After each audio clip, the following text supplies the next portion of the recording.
ప్రభు అయిన యేసుక్రీస్తు నామమునందు ప్రియ దైవ స్వాస్థ్యము దేవుని జనమై ఉన్నటువంటి ప్రియ సహోదరి సహోదరులారా, నా హృదయపూర్వకమైన శుభాభివందనాలు మీకు తెలియపరుస్తూ ఉన్నాను. ప్రభువు ఈ దినాన్ని కూడా మనకి అనుగ్రహించి సజీవులుగా నుంచినందున ప్రభువును నేను స్తుతిస్తూ ఉన్నాను. మరి మీ అందరినీ కూడా ప్రేమతో ఈ దినదిన జీవాహారము దైవ కృప అనే వాక్య పరిచర్యకు ఆహ్వానిస్తూ ఉన్నాం.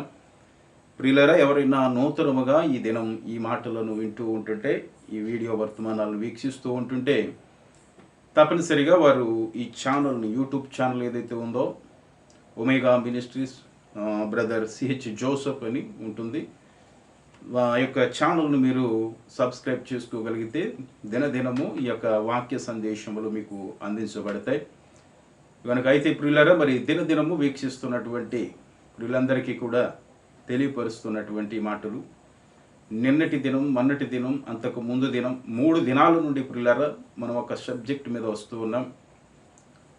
ఆత్మ కార్యములు, ప్రయోజనాత్మక సత్యాలు అని హెడ్డింగ్ పెట్టి మనము పార్ట్ 1, పార్ట్ 2, పార్ట్ 3 ఇలా ఆత్మను గుర్చినటువంటి సత్యాలను మనము ధ్యానిస్తూ ఉన్నాం. పరిశుద్ధాత్ముని యొక్క కార్యాలు, దేవుని యొక్క ఆత్మ యొక్క పని ఏమిటో మనము చాలా విషయాలు, లోతైనటువంటి సత్యాలను మనం గ్రహించుకుంటూ వస్తూ ఉన్నాం.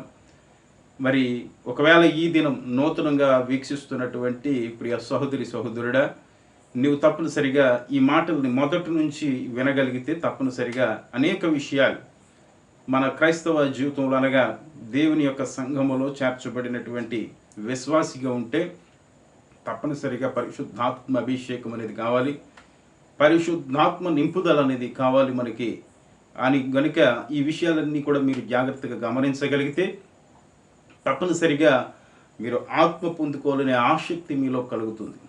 కనుక ఇక్కడ అపోస్తులైనటువంటి పౌలు గారు, అపోస్తులైనటువంటి పేతురు గారు, అపోస్తులు ఇంకా ఎందరో అనేక విషయాలు తెలియపరిచినటువంటి విషయాలను మనం ధ్యానిస్తూ వస్తూ ఉన్నాం. ఆత్మను గురించిన వారు ఏమి బోధిస్తూ ఉన్నారు, సంఘానికి కావలసినటువంటి ఆత్మీయ ఆహారం, ఈ దినం జీవాహారం, ఏ విధమైనటువంటి జీవాహారం కావాలనేదే మనము లోతైనటువంటి సత్యాలను తీసుకొచ్చి మనము ధ్యానిస్తూ ఉన్నాం. గూఢమైనటువంటి సంగతులు, మరుగు చేయబడినటువంటి సంగతులను మనం ఆలోచన చేస్తూ ఉన్నాం. అయితే పిల్లలు, ఈ దినాన్ని కూడా కొన్ని మాటలు ఒక కొరింథు పత్రిక నుండి మనం కొన్ని మాటలు మనం ధ్యానించబోతూ ఉన్నాం. ఇక ఈ దినానికి కూడా ఏది కాదు, తప్పనిసరిగా మనము ఈ ఆత్మను గురించి స్పష్టంగా మనము వడబోసి తెలుసుకోవాల్సినటువంటి అవసరత మనకు ఉన్నది. దేవుని యొక్క ఆత్మ చాలా ప్రాధాన్యమైనటువంటి కార్యమై ఉన్నది. దేవుని రాజ్య నెరవేర్పులో ఆయన యొక్క ప్రధాన పాత్రను మనం ధ్యానిస్తూ ఉన్నాం. ఆ ప్రధాన పాత్ర మనల్ని ఏ విధంగా దేవుని వైపు నడిపిస్తూ ఉన్నాడో, దేవునికి దరి చేస్తూ ఉన్నాడో, లేదా మరి దగ్గర చేస్తూ ఉన్నాడో, ఆయన సహవాసములు మనల్ని ఎలాగా అంటుగట్టే విధంగా మనల్ని బలపరుస్తూ ఉన్నాడు అనే విషయాల్ని మనము ధ్యానిస్తూ ఉన్నాం. చాలామంది ఇబ్బందికరంగా చూస్తూ ఉంటుంటే, ఒకవేళ లోక సంబంధంగా పనులు ఉంటే మీరు పట్టించుకోనవసరంలా, తప్పనిసరిగా మీరు ఒకరోజు ఆత్మ కొరకు ప్రయాసపడవలసినటువంటి పరిస్థితి. ఆత్మ మీకు నచ్చినప్పుడు ఆయన రాడు, ఆయన వచ్చినప్పుడు మీరు పొందుకోవాలి. ఆయన్ని మీరు బ్రతిమిలాడి పొందుకోవాలనేటువంటి పరిస్థితి తప్పనిసరిగా కొన్ని దినాలు రాబోతూ ఉన్నాయి. తర్వాత మనకు ఎలాగని కావాలనుకున్నా కానీ ఆత్మదేవుడు మనకు దొరకడు. పరిశుద్ధాత్ముడు మనం పొందుకోవాలనుకున్నప్పుడు తర్వాత ఎప్పుడు చూద్దాంలే అనుకుంటే పరిశుద్ధాత్మదేవుడు ఇక్కడ నివసించడు. ఆయన తీసివేయబడతాడు కొద్ది దినాల తర్వాత. ఆయన అడ్డుగా ఉన్నాడు. ఇప్పుడు ప్రస్తుతం అపవాది కార్యాలకి కొంతవరకు అడ్డుగా ఉండి మనల్ని బ్రతికిస్తూ ఉన్నాడు, మనల్ని బలపరుస్తూ ఉన్నాడు, మనలను దేవుని దరికి చేరుస్తూ ఉన్నాడు ఆయన. అటువంటి అప్పుడు మనం చాలా విషయాలు తెలుసుకోవాల్సినటువంటి విధానం మనకు కనిపిస్తూ ఉంది. ప్రియులారా, ఈ యొక్క దినం మనం నేర్చుకోవాల్సినటువంటి విషయం ఏమిటంటే, మొదటి కొరింథీ పత్రికలో 2వ అధ్యాయం 7వ వాక్యం నుండి, ఇంచుమించు మీరు 7వ వాక్యం నుండి రాసుకోండి ప్రియులారా. 7వ వాక్యం నుండి 16వ వాక్యం వరకు లేదా 15వ వాక్యం వరకు మీరు ధ్యానించవలసి ఉన్నది. మధ్య మధ్యలో కొన్ని విషయాలను మీకు తెలియపరచాలని ఆశపడుతూ ఉన్నాను.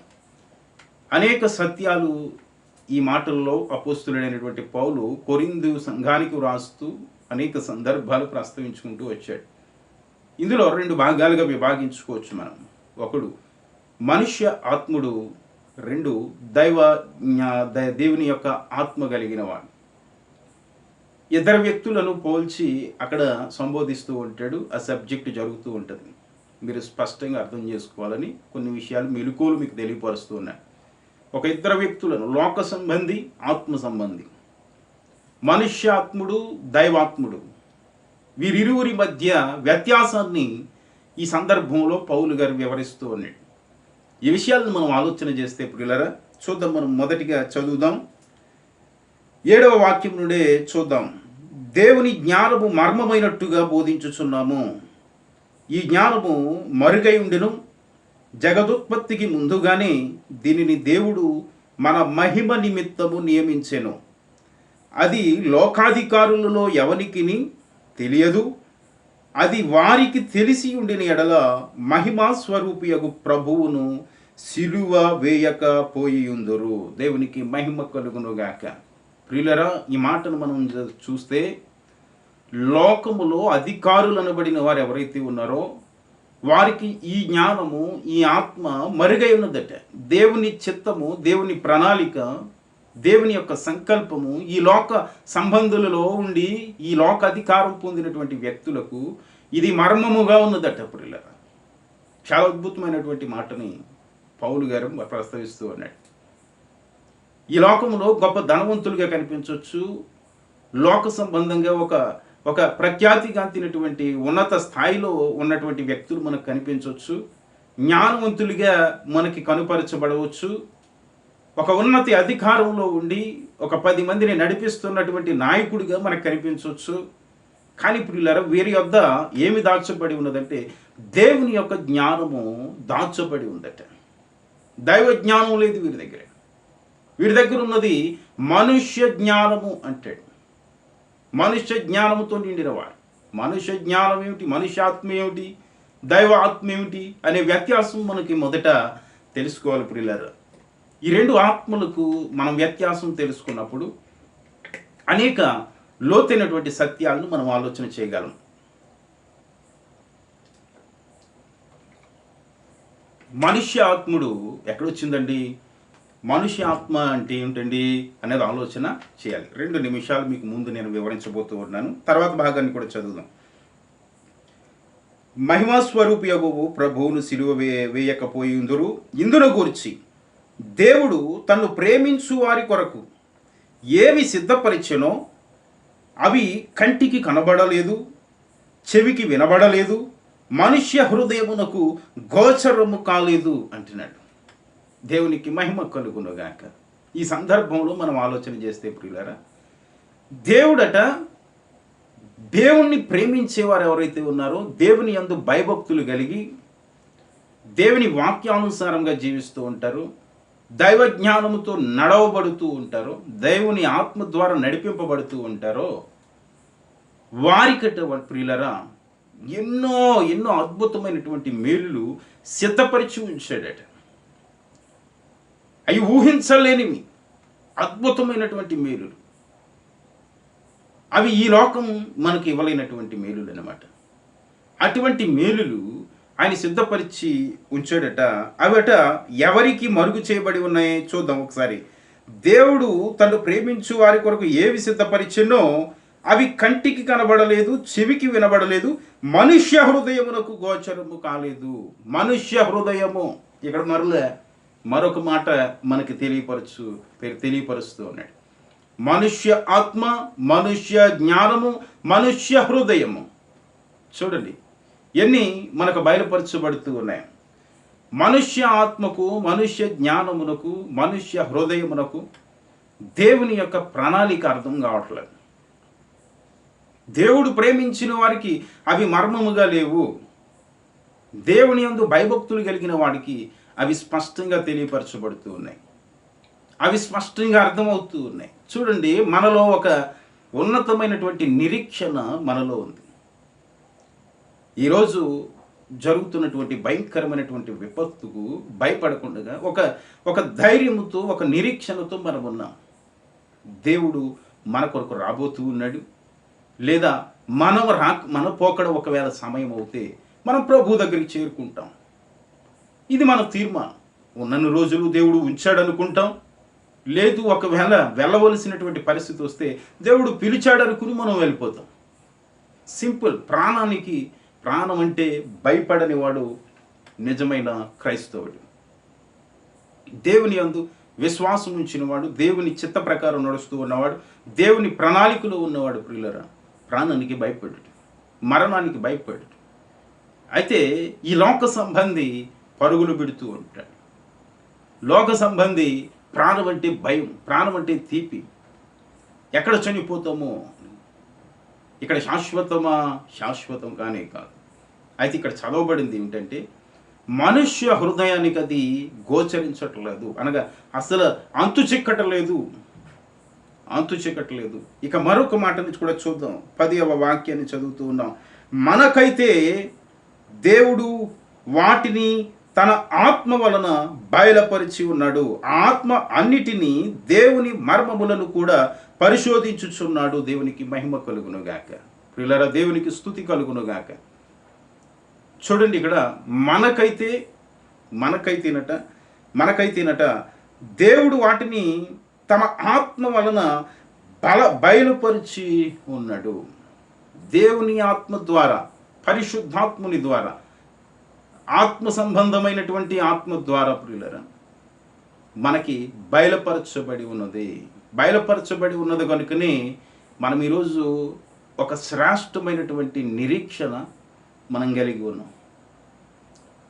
నిరీక్షించు వాటి కొరకు మనము, లేదా విశ్వసించిన వాటి కొరకు మనం గురు యొద్దకే మనం పరుగులు తీస్తూ ఉన్నాం, నడుస్తూ ఉన్నాం, సాగిపోతూ ఉన్నాం. గురి లేని వారము కాదు, నిరీక్షణ లేని వారం కాదు. ఒక ఆశ ఉన్నది, ఒక పట్టుదల ఉన్నది, మనకొక ఆఖరిలో ఒక ప్రతిఫలం అనేది ఉంది అని ఒక నమ్మకంతో రూఢిగల నమ్మకంతో మనం ముందుకు వెళ్తూ ఉన్నాం. మిగతా వాటిలో ఉండదు. ఎక్కడికక్కడ కొట్ట తిన పెట్ట అన్నట్టు ఉంటుంది. అడుగుతుంది. అర్థం చేసుకోండి పిల్లలు. మనలో ఈరోజు కొన్ని కష్టాలు అనుభవించిన, శ్రమలు అనుభవించిన, ఇబ్బందులు అనుభవించిన రాగల దినాలలో ఒక ఉన్నతమైనటువంటి నిరీక్షణకు ప్రతిఫలం మనం పొందుతామని మనం నిరీక్షించి ఉన్నాం, నమ్మి ఉన్నాం. ఆ ప్రణాళికలోనే మనం నడుస్తూ ఉన్నాం. ఇక్కడ ఎలా బయలుపరచబడింది? ఇది ఇంతకీ దేవుని ఆత్మ ద్వారా. ఇక్కడ ఆత్మ కార్యం మనకు బయలుపరచబడుతూ ఉంది. చూడండి, ఆత్మ, పరిశుద్ధాత్ముడు మనకు దేవుని కార్యాలను అనగా మనకు ఏవైతే ఆయన సిద్ధపరిచి ఉంచాడో, మేలులుగా సిద్ధపరిచి ఉంచాడో, ఒక ఉన్నత సంకల్పంలో దాచబడి ఉన్నవో అవి ముందుగానే మనకి బయలుపరిచినటువంటి వాడు పరిశుద్ధాత్మ దేవుడు. దేవునికి మహిమ కలుగునుగాక. పరిశుద్ధాత్మ దేవుడు మనకి బయలుపరిస్తేనే కానీ బయలుపరచబడదు. ఆమేన్. శిష్యులతో ఒక సందర్భంలో యేసు ప్రభు అంటారు, పరలోకమందు ఉన్నటువంటి తండ్రి మీకు బయలుపరిస్తేనే కానీ అది మీకు బయలుపడలేదు అంటాడు. ఎందుకని యేసు ప్రభువును గూర్చినటువంటి ఆలోచన, యేసు ప్రభువును గూర్చినటువంటి ఒక అవగాహన, వారు ఏదో ఒక మాట చెప్పినందున ఆయన అంటారు, మీరు ఈ విషయాన్ని గ్రహించారు అంటే మీ అంతటా మీరు మీ జ్ఞానముతో, మనుష్య జ్ఞానముతో, మనుష్య హృదయముతో, మనుష్య ఆత్మతో మీరు గమనించలేరు. వాటికి అసాధ్యమైనది. గనుక దేవుని యొక్క ఆత్మ, దేవుడై ఉన్నటువంటి వాడు, దేవుడే మీకు తండ్రి అయినటువంటి దేవుడు మీకు బయలుపరిస్తేనే కానీ ఇది మీకు బయలుపరచబడలేదు అంటే యేసు ప్రభు ఒక రక్షకుడిగాను, అభిషక్తుడిగాను, తమకు రాజుగాను అంగీకరించారు, ప్రభువుగా అంగీకరించారు. అంగీకరించడానికి కూడా ఆత్మ సహాయం కావాలట, దేవుడు బయలుపరిచారట. చాలా విషయాలు ఉన్నాయి పిల్లరా, కొంచెం స్పీడ్గా చదువుకుంటూ వెళ్దాం. ఇక్కడ మరొక మాటను చదువుదాం, 11వ మాటను చదువుదాం. ఒక మనుష్యుని సంగతులు అతనిలోనున్న మనుష్యాత్మకే గాని మనుష్యులలో మరి ఎవనికి తెలియను, అలాగే దేవుని సంగతులు దేవుని ఆత్మకే గాని మరి ఎవనికి తెలియను అని అడుగుతూ ఉన్నాడు. మీకు ఇందాక మొదట్లోనే చెప్పారు, వ్యత్యాసం మనకి సంభాషణ నడుస్తూ ఉంటుంది. పౌలు గారు నేర్పిస్తున్నటువంటి బోధ ఏమిటంటే, అయా లోకంలో మన సంఘాల్లో మన యొక్క నివసిస్తున్నటువంటి ప్రాంతాలలో రెండు ఆత్మలు కలిగిన వారు ఉంటారు. ఒకరు దేవుని ఆత్మ కలిగినటువంటి వ్యక్తులు ఉంటారు, సంఘంలో కావచ్చు, ప్రాంతాల్లో కావచ్చు.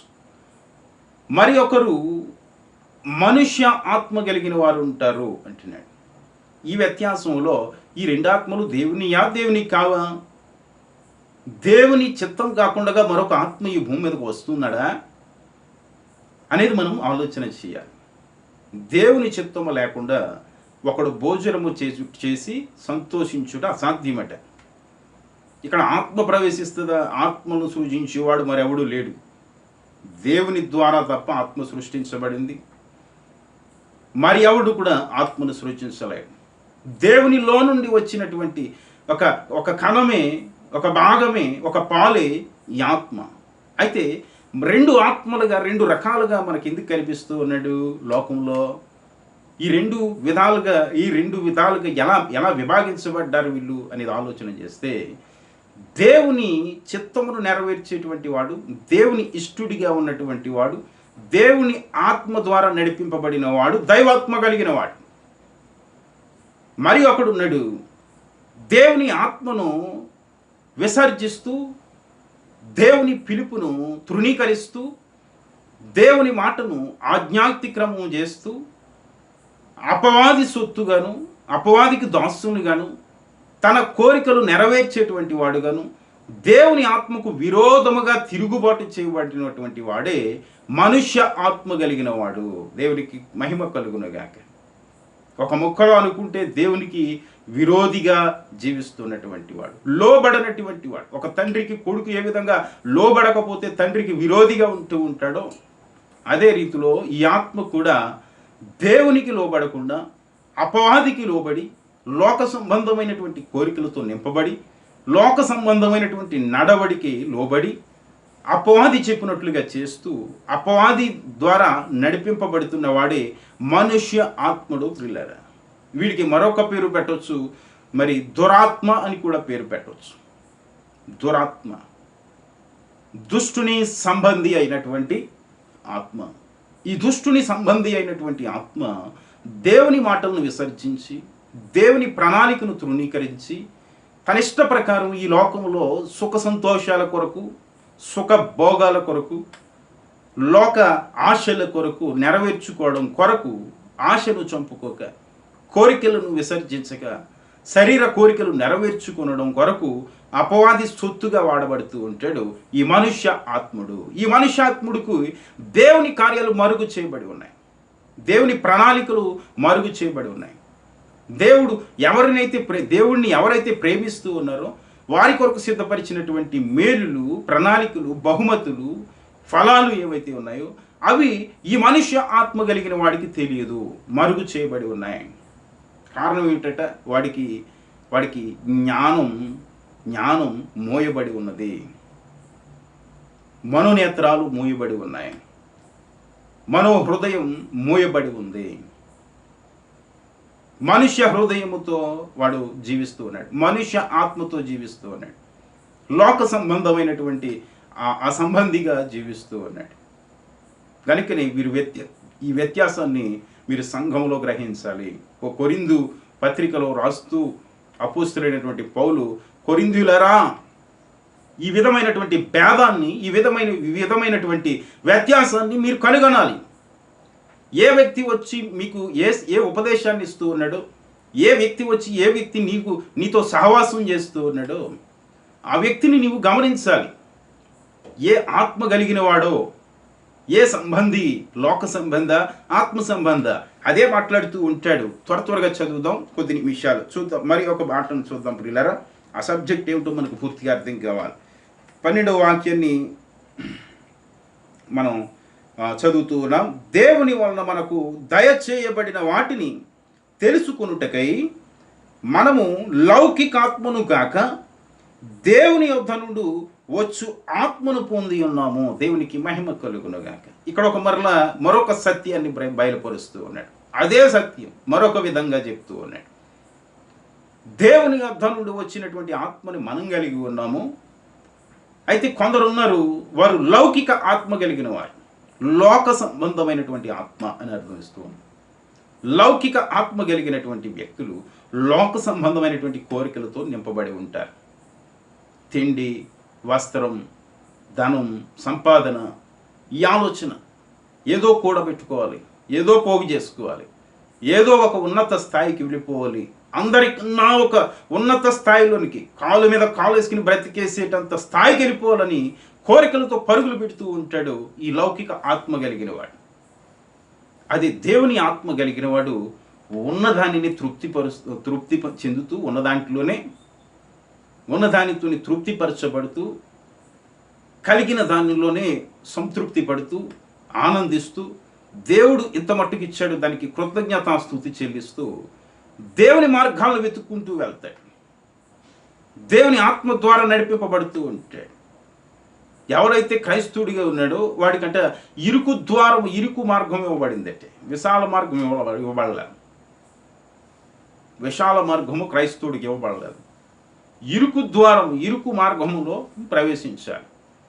అంటే చాలా రెక్కాడితే డొక్కాడని స్థితిలో క్రైస్తవ జీవితం ఉంటుంది. నిజమైనటువంటి క్రైస్తవ జీవితం, దేవుని వెంబడిస్తున్నటువంటి వ్యక్తి ఆత్మీయ జీవితం ఈ విధంగా కొనసాగుతూ ఉంటుంది. ప్రియ దేవుని బిడ్డలారా, చాలామంది లగ్జరీ బ్రతుకులు అలవాటు పడిపోయి ఏదో మోసపోతూ ఉన్నారు. కానీ వాస్తవానికి దేవుడు ఇష్టపడి నడిపించేటువంటి వ్యక్తి ఏ విధంగా ఉంటాడు అనేది మనం పరిశుద్ధ గ్రంథంలో అనగా నూతన నిబంధనలో ఆలోచన చేస్తే ఎక్కడ కూడా వీటికి లోబడలేదు వారు, ఎక్కడ కూడా వీటికి బానిసలు అవ్వలేదు, వీటి కొరకు పోరాడలేదు, వీటి కొరకు కష్టపడలేదు.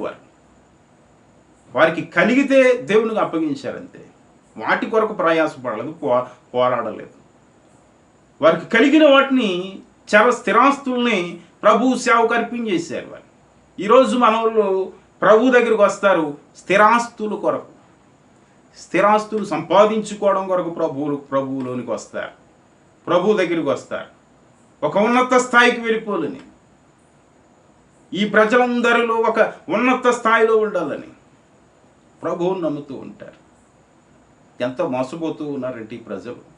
ఆలోచన చేయండి. ఇప్పుడుగా సంఘములో ఉన్నటువంటి విశ్వాసివైన నీవు ఎంతవరకు నీ ఆత్మ ద్వారా బయలుపరచబడి ఉన్నావు, ఎంతవరకు నీవు బలపరచబడి ఉన్నావు, ఎన్ని దేవుని యొక్క సంకల్పాలు నీ కొరకు సిద్ధపరిచి ఉన్నావో అవన్నీ నీకు తెలుసా? ఈరోజు వేటిని కోరుకోవాలో వేటిని కోరుకోకూడదు అనేది వివేచన జ్ఞానాన్ని ఇస్తాడు. నిన్న దినం మనం చాలా విషయాలు ధ్యానించాం.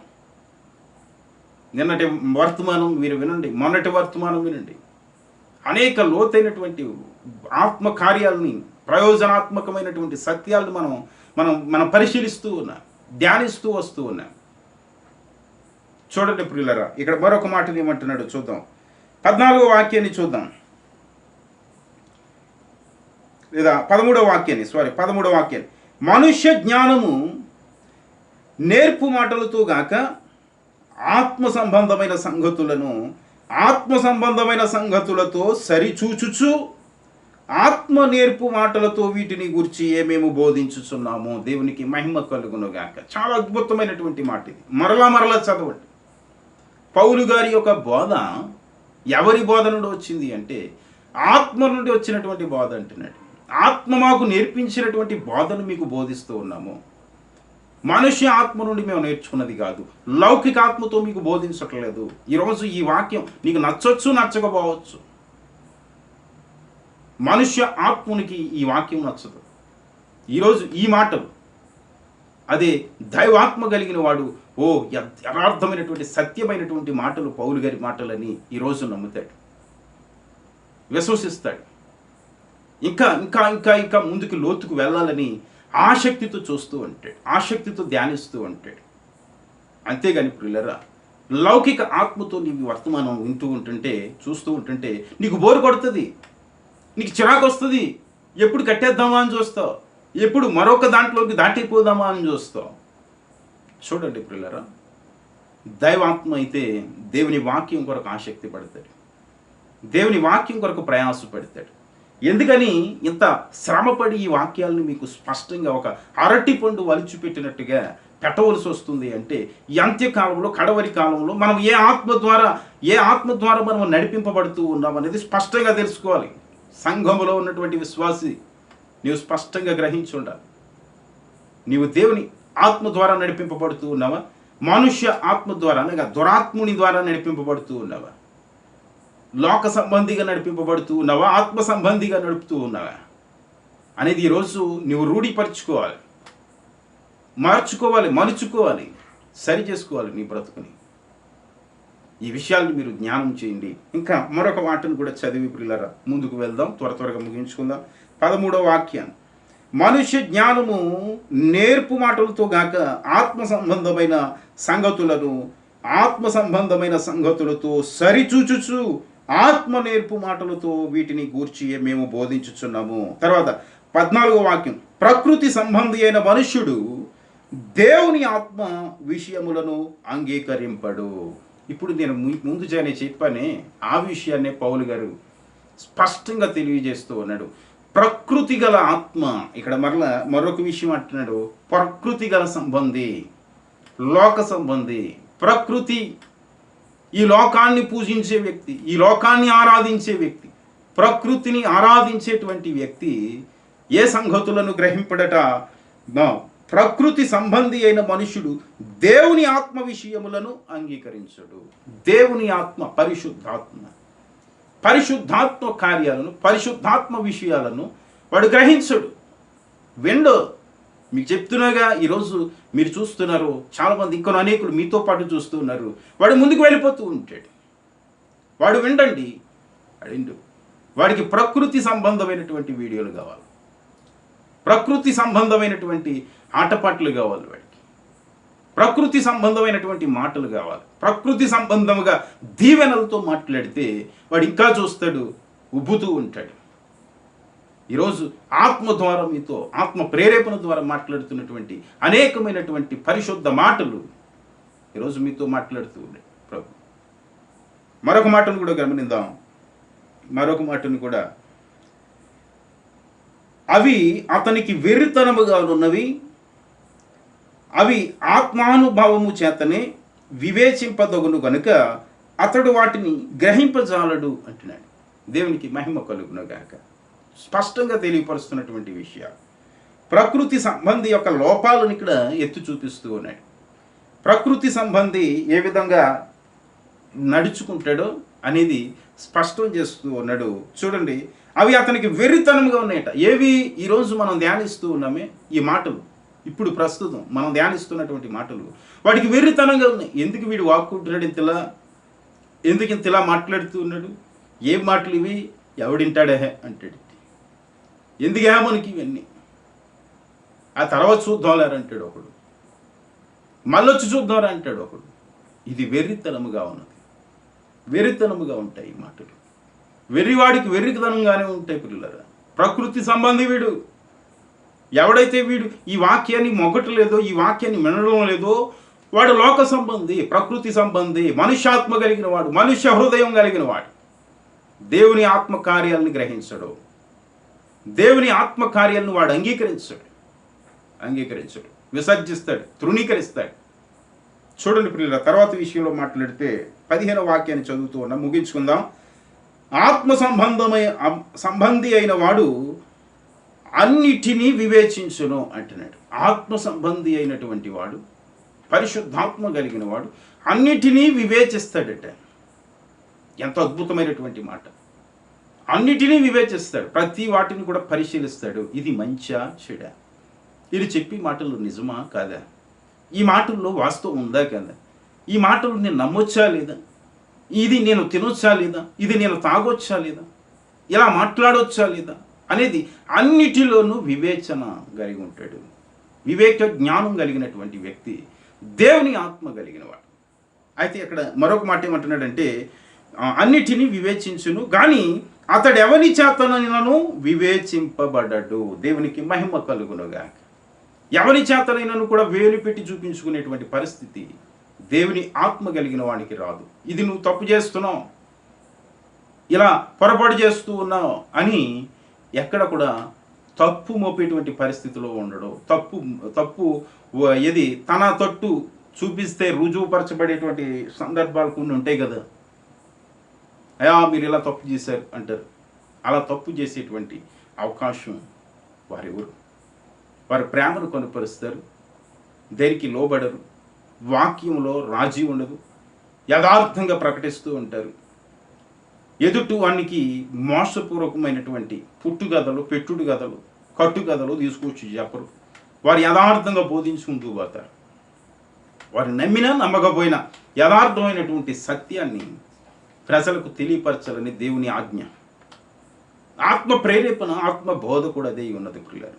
కనుకని పరిశుద్ధాత్మ దేవుడు ఏ విషయాలనైతే మీతో మాట్లాడటానికి బయలుపరుస్తూ ఉన్నాడో ఆ విషయాలనే ప్రభువు మాట్లాడిస్తూ ఉన్నాడు. ఆ విషయాలనే మీ సేవకులు మాట్లాడుతూ ఉంటారు. ఒకవేళ లౌకిక ఆత్మతో నడిపింపబడుతూ ఉన్నాడు అనుకోండి, సేవకుడైనా విశ్వాసి అయినా, లోక సంబంధమైనటువంటి దీవెనల గురించి 10 మార్లు మీ సన్నిధిలో బోధిస్తూ ఉంటాడు. 10 మార్లు మిమ్మల్ని ట్రాక్ చేంజ్ చేస్తూ ఉంటాడు. ఈ విషయాన్ని గ్రహించండి. 10 మార్లు లోక సంబంధమైనటువంటి విషయాలను మనం బోధించవలసిన అవసరం లేదు. లోక సంబంధమైన వాటి కొరకు మనం విజ్ఞాపన చేయవలసినటువంటి పరిస్థితి లేదు. నిన్నటి దినాన్నంతటిని కూడా మనం ఆలోచన చేసాం. లోక సంబంధమైనటువంటి ప్రస్తావన పరిశుద్ధాత్మ దేవుడు మనకు సాకారంగా ఉంటే మనం తీసుకురాం. లోక సంబంధమైనటువంటి ప్రస్తావన మనం ఎక్కువ తీయం. ప్రార్థనలో దేవుని రాజ్యం కొరకు దేవుడు మనకు సిద్ధపరిచినటువంటి అమూల్యమైనటువంటి ప్రతిఫలాల కొరకు, బహుమతుల కొరకు మన నిరీక్షణ ప్రయాణాన్ని ముందుకు సాగించమని వేడుకుంటూ ఉంటాం. ఇది పరిశుద్ధాత్మ దేవుడు మన చేత చేపిస్తున్నటువంటి ప్రార్థన, లేదా మన ద్వారా మనలో ఉండి మన పక్షంగా ఆయన విజ్ఞాపనం చేస్తున్నటువంటి ప్రార్థన. కానీ చాలామంది లోక సంబంధులు 10 సార్లు 100 ఇచ్చినోడికి ఒక రకంగా ప్రార్థన ఉంటుంది, 1000 ఇచ్చినోడికి మరొక రకంగా ప్రార్థన ఉంటుంది, బంగారం ఇచ్చినోడికి మరొక రకంగా ప్రార్థన ఉంటుంది. కానుక ఎక్కువ ఇస్తే ప్రార్థన ఎక్కువ ఉంటుంది, కానుక తక్కువ ఇస్తే ప్రార్థన మరో తక్కువ ఉంటుంది. ఈ వ్యత్యాసాలు మీరు సంఘాల్లో గమనించండి, సంఘాల్లో ఆలోచించండి. ఏ ఆత్మ ద్వారా మీ సేవకుడు నడిపించబడుతూ ఉన్నాడో, ఏ ఆత్మ ద్వారా మీరు నడిపించబడుతూ ఉన్నారు, ఇది కడవరి కాలము. పరిశుద్ధాత్మ ద్వారా మనకి నడిపింపు చాలా అవసరమై ఉంది. పరిశుద్ధాత్మ అభిషేకం మనకి చాలా ప్రాముఖ్యమై ఉన్నది పిల్లలు. కనుక అర్థం చేసుకుని ఈ దినం ఈ మాటలతో నేను ఈ భాగాన్ని ముగిస్తూ ఉన్నాను. ఇది 4వ భాగంగా. దైవచిత్తమైతే రేపు మరికొన్ని విషయాలు, యేసు ప్రభు పలికినటువంటి అనేక లోతైనటువంటి సత్యాల్ని, పరిశుద్ధాత్మ కార్యాలు, ప్రయోజనాత్మక సత్యాలు అని ఈ అంశంపై మరి ఒక భాగాన్ని రేపటి దినం మనం ధ్యానించబోతూ ఉన్నాం. ఈ దినాన్ని మనం నేర్చుకున్నటువంటి చాలా విషయాలు మీరు గమనించండి. లోక సంబంధి, లౌకిక ఆత్మ, మనుష్య ఆత్మ, మనుష్య హృదయుడు. చూడండి, ఈ విషయాలన్నిటినీ కూడా మనలో ఉండకూడదు. మనం ఎవరి సంబంధి? ఆత్మ సంబంధి. దేవుని జ్ఞానం, దేవుని ఆత్మ ద్వారా మనం నడిపింపబడాలి. పరిశుద్ధాత్మ ద్వారా మనము అభిషేకించబడినప్పుడు మనము ప్రతి విషయాన్ని వివేచిస్తూ దేవుని యొక్క దాచబడినటువంటి మేలులు, అనగా మన కొరకు సిద్ధపరిచినటువంటి మేలులు ఏవైతే ఉన్నాయో, బహుమతులు ఏవైతే ఉన్నాయో, నిరీక్షించినటువంటి ఏవైతే మనం నిరీక్షించినటువంటి విషయాలు ఉన్నాయో, అది పరలోకమే కావచ్చు, నిత్య జీవమే కావచ్చు, ఈరోజు ఒక ఉన్నతమైనటువంటి దేవుని మహిమైశ్వర్యమే కావచ్చు, వాటినన్నిటినీ కూడా మనకు బయలుపరిచి ఉన్నాడు. వాటి కొరకు మనం ప్రయాసపడుతూ ఉన్నాం. అనగా ఇప్పుడు ఆ సత్యాలు మనకు ఎరుగున్నాం కనుక పిల్లరా, మనము దేవుని ఆత్మ కలిగిన వారము. ఒకవేళ ఇది దాటిపోయేవాడు లౌకిక ఆత్మ, ఇక వాని గురించి ఎక్కువ పట్టించుకునే అవసరం లేదు. ఎవరైతే ఈ సువార్తను విని రక్షించబడతారో, బ్రతుకును మార్చుకుంటారో, వాడు రక్షించబడతాడు. తన పాపాలను విడిచిపెట్టి దేవునికి అప్పగించుకుంటాడు, దేవుని పరిశుద్ధాత్మ ద్వారా నడిపింపబడతాడు. వాడు తప్పనిసరిగా పిల్లరా రక్షించబడతాడు, లేదా వానికి శిక్ష అనేది విధించబడుతుందని యేసు ప్రభు వారే చెప్పారు. కనుక ఈ మాటలను బట్టి అర్థం చేసుకుని ఈ దినం ఈ మాటలతో నేను ముగిస్తూ ఉన్నాను. దేవుడు మిమ్మలను దీవించి ఆశీర్వదించునుగాక. చిన్న ప్రార్థన, క్లుప్త ప్రార్థన. మా స్తుతులపై ఆసీనుడు అయినటువంటి మా దేవ, సైన్యములకు అధిపతివైన రాజా, జీవం కలిగిన ప్రభువా, మీకు స్తోత్రాలు చెల్లిస్తూ ఉన్నా. ఈ దినాన్ని మాకు అనుగ్రహించి ఇటు రీతిలో ఈ దిన జీవాహారము, దైవకృప అనే వాక్య పరిచర్యలో మమ్మల్ందరినీ పాలిభాగస్తులుగా చేసినందున మీకు వేలాది స్తోత్రాలు చెల్లిస్తూ ఉన్నాను. మీ ఆత్మ ద్వారా మాకు బోధిస్తున్నటువంటి బోధన బట్టి మీకు మహిమ చెల్లిస్తూ ఉన్నాం. అనేకులు మనోనేత్రాలు తెరవబడి, మనోహృదయాలు తెరవబడి ప్రభువా మీ వాక్యానుసారమైనటువంటి జీవితం కలిగి ఉండడానికి మీ కృప చూపండి. మీ ఆత్మ నడిపింపును అనుగ్రహించండి. మీ ఆత్మ ద్వారా ప్రభువా మీరు మా కొరకై దాచబడినటువంటి మేలులను బయలుపరచండి. ఏవైతే ప్రభువా ఒక ప్రణాళిక చొప్పున మిమ్మల్ని ప్రేమించి వారి కొరకు సిద్ధపరిచి ఉంచారో తండ్రి, వాటిని మీ ఆత్మ కలిగిన వారికి బయలుపరచమని వేడుకుంటూ ఉన్నాను. మీ సహాయం చేయండి. అలాగే ఈ యొక్క తండ్రి ప్రభువా ప్రపంచాన్ని గడగడలాడిస్తున్నటువంటి కరోనా వైరస్ కొరకు ప్రార్థిస్తూ ఉన్నాను. మీ చిత్తమైతే అతి త్వరలోనే నేను విడుదలను అనుగ్రహించమని వేడుకుంటూ ఉన్నాను. ఇదిగో తండ్రి, మే 3వ తారీఖు దాకా ఈ లాక్డౌన్ కొనసాగును అని ముఖ్యమంత్రులు అలాగే గౌరవనీయులు ప్రధానులు తెలియపరిచారు. నేను ఆ దినానికి 8వ వారం అవుతుంది ప్రభువ మీ మందిరాల్లోనికి మేము ప్రవేశించి. 8వ వారం 8 వారాలు మీ మందిరాలు మోయబడి ఉంటూ ఉన్నాయి. అప్పటికైనా ఒక ద్వారం తెరవబడుద్దేమని నిరీక్షిస్తూ ఉన్నాం. మీ కృప చూపండి, మీ సహాయం చేయండి. అతి త్వరలోనే మేమందరము మీ మందిరాల్లో చేరి మిమ్మల్ని స్తుతించి ఆరాధించేటువంటి భాగ్యాన్ని మాకు అనుగ్రహించండి. ఇంతవరకు కోల్పోయినటువంటి ప్రభువా ఎన్నో మేలులు, ఎంతో ఆత్మీయత, సహవాసం, ప్రార్థన ఎన్నో దిగజారిపోయి ఉన్నారు చాలామంది విశ్వాసులు. మీ కృప చూపండి అయ్యా. వెనదిరిగిపోతూ ఉన్నారు. అపవాది ప్రభువా ఓడి వేసుకుపోతూ ఉన్నాడు తండ్రి. వారిని తిరిగి ప్రభువా మీ సన్నిధిలో నాటబడినట్లు మీ కృప చూపమని వేడుకుంటూ ఉన్నారు. అలాగే ప్రార్థన అవసరతలు చెప్పిన బిడ్డల ప్రార్థనలు జ్ఞాపకం చేసుకోండి. వారు ఫోన్లు చేసి ప్రభువా వారికి ఎంతో మేలు రకంగా వర్తమానాలు ఉంటున్నాయని వారి ప్రార్థన అవసరతలకు కూడా ప్రభు అయిన మీరు సహాయం చేస్తూ ఉన్నారని ప్రభు వారు తెలియపరుస్తూ ఉన్నారు. వారిని బట్టి మిమ్మల్ని మహిమపరుస్తూ ఉన్నారు. మీ కృప చూపండి, సహాయం చేయండి, వారిని మరింతగా దీవించండి. అనేకులకు సహకరిస్తూ ఉన్నాం, వారందరిని దీవించండి. అలాగే ఈ యొక్క తెగులు కొరకు ప్రయాసపడుతున్నటువంటి పోలీసు వ్యవస్థను, వైద్య బృందమును, పరిపాలకులను, ప్రతి వారిని, చిన్న స్థాయి నుండి ఉన్నత స్థాయిలో ఉన్న వారిని ప్రతి వారిని మీరు దీవించి ఆశీర్వదించండి. సమయోచితమైనటువంటి జ్ఞానంతో వారిని నడిపించండి. ఏ విధంగా ప్రభా ఈ యొక్క వైరస్ను కంట్రోల్ చేసుకోవాలో ప్రభా మీరు ఒక ద్వారం తెరిచి సహాయం చేయమని ప్రార్థిస్తూ ఉన్నారు.